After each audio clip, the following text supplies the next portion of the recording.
No more comments from the Republicans because none of them listen to you no more because all you got left is cooks on there. You're either for us or for the terrorists, and it seems the Democrat Party wants to lie themselves with the terrorists because anytime you say a war you can't win, it would be just like playing a ball game going into it, knowing that you're going to be defeated. You can always win if you're determined to. That's the American way. Thank you. God bless you. Appreciate you calling. Found this story in the Financial Times today. Investors demand clarity on political donations. They write out of New York that the U.S. business community's traditional secrecy over its political spending is coming under attack from an unprecedented investor drive for greater transparency ahead of the 2008 presidential campaign. A group of more than 20 large fund managers with responsibility for more than $55 billion U.S. is demanding that companies disclose political donations, have them approved by the board, and crack down on secret political spending by trade associations. The campaign will intensify in the next few weeks when the season of annual investors meetings get underway. Managers involved include New York City's $41 billion pension fund, the Teamsters Union pension fund, and Calvert, Walden, and Trillium. 42 companies, including blue chips such as AT&T, Boeing, and Citigroup, will face shareholder votes on resolutions calling for greater transparency on donations this year, according to International Shareholder Investor Services. That's in Financial Times today. Kaiser, Oregon. Good morning. Good morning. How are you? Fine. May I talk about the Iraq withdrawal bill? Sure. Okay, thank you. Now, I was watching C-SPAN during the House when they passed that bill. I actually watched it 2:15 to 2:12, and I saw the president's press conference afterwards with the armed forces behind him saying that he'd veto it. That is ridiculous. The House is giving money to the war. They put funding into the bill, but yet they also put in a withdrawal table because we have been in this war for 7 years, and there's been enough casualties.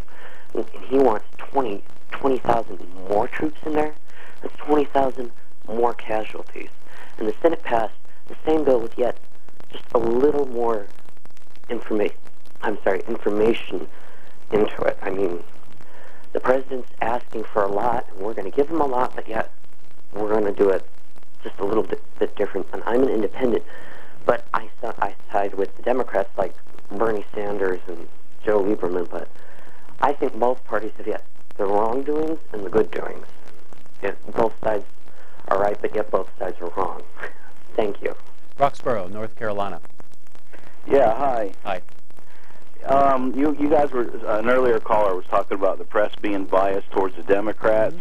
Well, I can give you plenty of examples. Like, for instance, Hillary Clinton's running for president, and her husband bought a whole bunch of Jewish votes up in New York State. As far as I'm concerned, Bill Clinton caused 9/11 by ignoring lots of immigrants who wanted to kill us. He let them come into our country because basically they're brown and they want the brown vote. Anything that the Republicans do, the Democratic press is right on them, and anything the Democrats do, the press just totally ignores, and it's sickening as an American. I mean, I want the press to go after Republicans with a vengeance, but I also want them to go after the Democrats too. Caller mentioning Senator Clinton. In the Washington Times today, in Clinton's corner, they write that in the Inside Politics section that the first woman to run on a presidential ticket has promised her friend, Senator Hillary Rodham Clinton, that she will help her fight Republican, quote, dirty tricks in the New York Democrats' race for the White House. We're talking here about Geraldine Ferraro, the Democrats' losing 1984 vice presidential candidate. She says the only thing that can stop Hillary becoming the next president would be smears and dirty tricks. According to the Sunday Telegraph, I've told her I'll go anywhere and speak any time to make sure that doesn't happen. She outlined her plans for a display of female solidarity with the Democratic presidential frontrunner last week in an interview in her office overlooking Ground Zero, where the World Trade Center once stood in Manhattan. Caller now from San Francisco. Good morning. Good morning. I just find it amusing that the party of personal responsibility, the GOP, supposedly, their members are always trying to blame others for their failures. It's not the media's fault. The media isn't liberal. They're corporate, if anything. So stop whining about the media. They're just covering the stories that the administration and the party is causing. So don't blame others for your failure. Accept responsibility and expect more of your leaders. Thank you. A couple front page stories here. USA Today, lead story, airport groups oppose TSA plan. They write that 3 major airport groups in a joint letter are protesting a government proposal that they say could make terminals less secure by weakening the authority of airport police. These groups are asking TSA, the Transportation Security Administration, to drop a proposal they say would undermine security by barring airport police from closing checkpoints in emergencies. Giving closure authority only to the TSA may compromise the safety and security of travelers, says this letter obtained by USA Today. Lead story in the New York Times today, new leadership is seen on the rise within Al-Qaeda. It says here that as Al-Qaeda rebuilds in Pakistan's tribal areas, a new generation of leaders has emerged under Osama bin Laden to cement control over the network's operations, according to American intelligence and counter-terror officials. The new leaders rose from within the organization after the death or capture of the operatives that built Al-Qaeda before 9/11, leading to surprise and dismay within the U.S. intelligence agencies about the group's ability to rebound from an American-led offensive. It also says that it has been known that American officials were focusing on a band of Al-Qaeda training camps in Pakistan's remote mountains, but a clearer picture is emerging about those who are running the camps and thought to be involved in plotting attacks. American, European, and Pakistani authorities have for months been piecing together a picture of the new leadership based in part on evidence gathering during terror investigations in the past 2 years. New York Times lead story there. Kenner, Louisiana, you're up now. Hello? You're on the air. Okay, good morning. Morning. Yes, I'm a Republican. I was a Democrat for the first 75 years of my life, but I will never vote for another Democrat after watching Tuesday on C-SPAN when one by one the Democratic senators came up and surrendered to the world.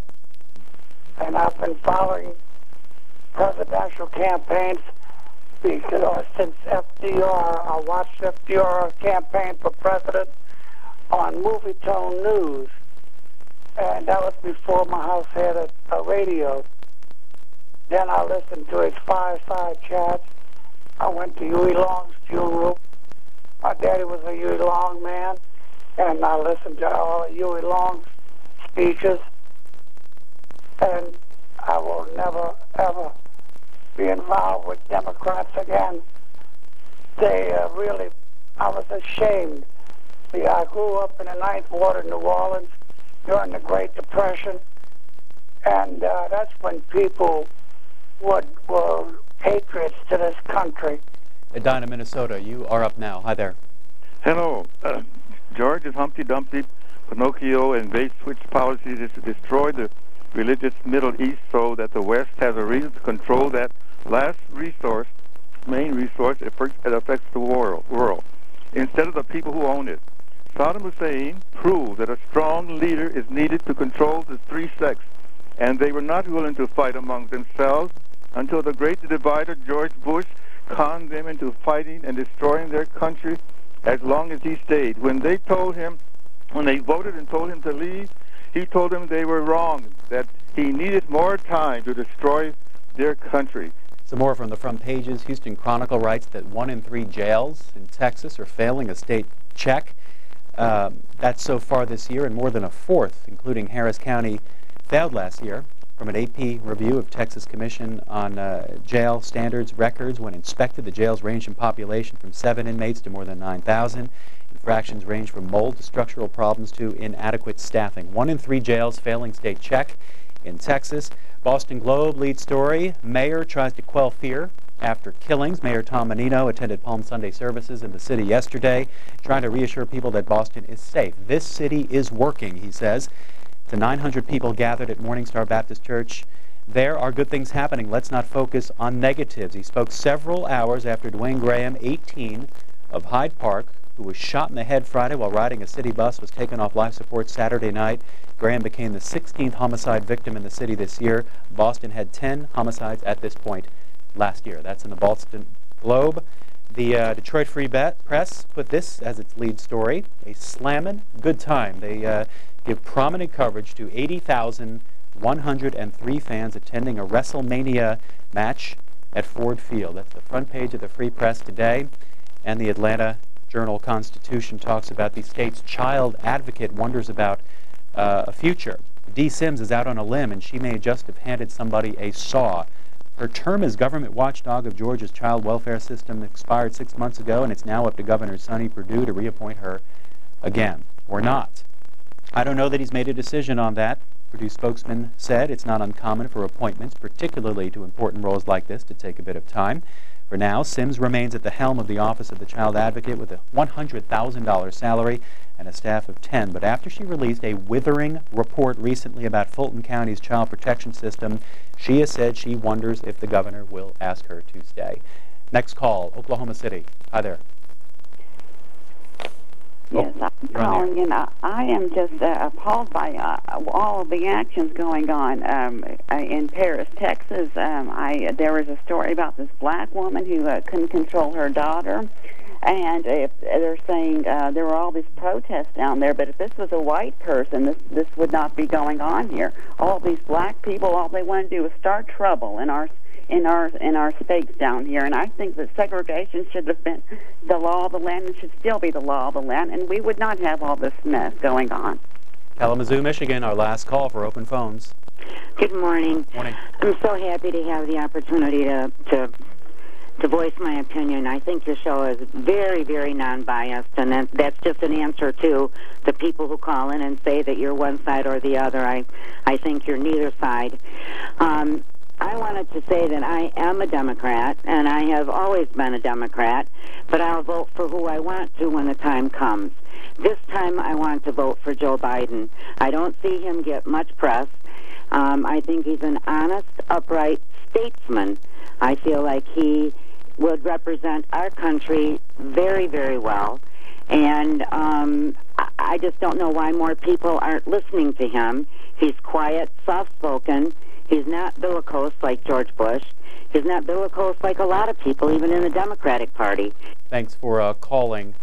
As we wrap up, before we take a short break, more from the Gridiron Club dinner on the pages of the Washington Times. Again, here's a photo of Mitt Romney and his wife Ann. There's also John Roberts here photoed. Also Alma Powell and her husband Colin Powell. And Taryn Lively writes that Vice President Dick Cheney had to substitute for his boss Saturday night at this Gridiron dinner, so he repaid President Bush by poking fun at his relationship with the press corps. Quote, "The president is really sorry he couldn't be here tonight, but he had another obligation," Mr. Cheney said. His book club is meeting. The president traditionally attends the annual gathering of political VIPs hosted by the press, but he was conferring at Camp David with the Brazilian president. In keeping with the event's motto, "Singe but don't burn," Mr. Cheney also took a few lighthearted jabs at his predecessor, Al Gore, whose household purportedly uses an above-average amount of energy. Quote, "Many argue that global warming is man-made," Mr. Cheney said, "and it looks like they found the man." The unpublicized dinner is off the record, and the working press is not invited. However, some of those who attend tend to provide some snippets, and the club held a rehearsal Friday afternoon at which reporters were given song lyrics for the skits. Some of the arrivals there, former Senator Fred Thompson, who's thinking about running for president there, going down the escalator. This is from Saturday night here in town.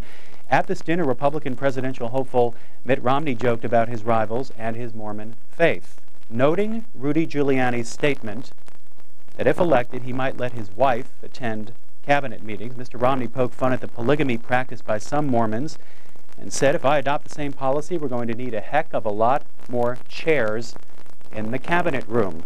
There. Secretary Chao coming into the event there. Representative Rahm Emanuel, Illinois Democrat, said Mr. Romney is a pro-choice governor from Massachusetts who is running as a pro-life candidate from Michigan. "Mitt, you're a little bit confused about this Mormon thing," Mr. Emanuel said. "It's multiple wives, not multiple lives." It's like the mayor of D.C. Entering the event there. The invitation-only club was founded in 1885. Making it the oldest professional organization of Washington journalists. And members moved this annual dinner this year to the Renaissance Hotel in Washington after more than 6 decades at the Capitol Hilton, writes the Washington Times. A lot there about the Gridiron dinner, which we weren't able to see inside, but wrap-ups in the papers today. We'll take a short break and then talk to Paul Singer of Roll Call about congressional earmarks and take more calls. Be right back.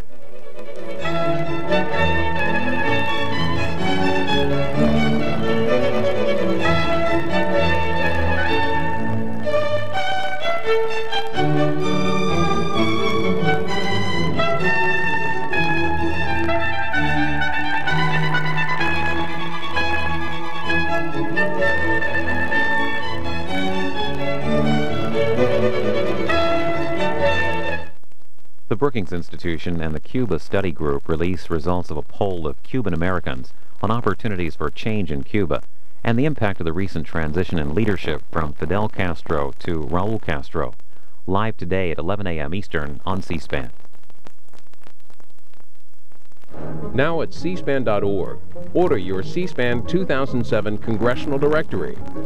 Inside, House and Senate member biographies, as well as information on committees and caucuses, district maps, and the latest information on governors, cabinet members, Supreme Court justices, and more. Order your C-SPAN 2007 Congressional Directory. It's only $16.95, online at cspan.org, or by phone at 1-877-ON-C-SPAN.